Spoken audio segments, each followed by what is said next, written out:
Section 1, Chapter 1.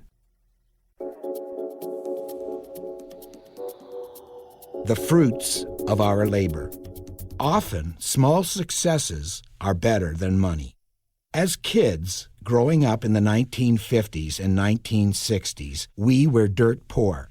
But we really didn't know how little we had, partly because no one had much in rural northern Canada in those days.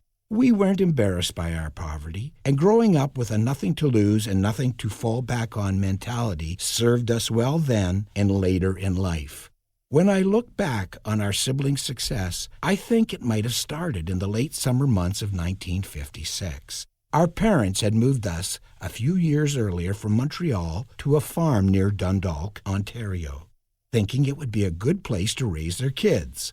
When my siblings and I discovered a dilapidated orchard at the back of the farm, we collected enough apples to fill a few baskets and set up a little stand in front of our house, intent on earning a few bucks. We must have been a sight to see. 4 skinny, dust-covered kids ranging in age from 4 to 10, in hand-me-down clothes, holding up ratty, handwritten signs, hawking wormy apples from our run-down farm.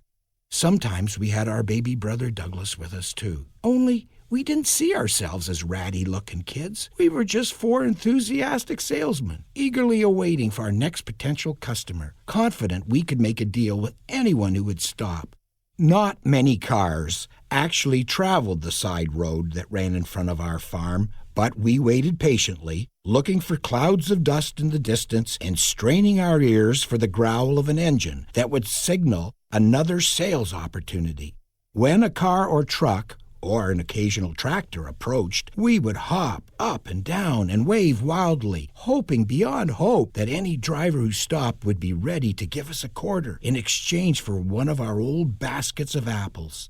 Looking back now, I'm sure the drivers who did stop and buy our wares were motivated more by sympathy for these little ragamuffins than by their desire for our apples. But we didn't know that then, and it would not have mattered if we did. A sale was a sale. By the end of the summer, we sold out of everything we had, roughly 24 baskets full of produce. We gave the small fortune we made, around $15, to our mom, to help pay an outstanding bill she had been fretting over.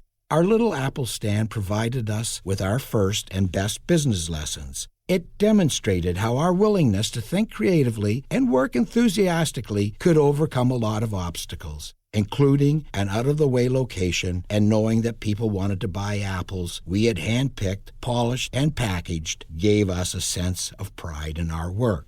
A few years later, my brothers and I proved that our flair for sales extended beyond wormy apples when we dominated the sales of raffle tickets for a school fundraiser. Going door to door, we raised $125, selling tickets for 10 cents each, or 3 for a quarter.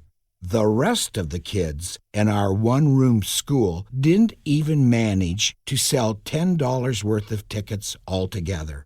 The raffle winner got a hockey sweater, while the funds from the ticket sales helped provide holiday food for families and a school trip to Niagara Falls. And the Ballinger family got another lesson, and what we could do, we all pulled together.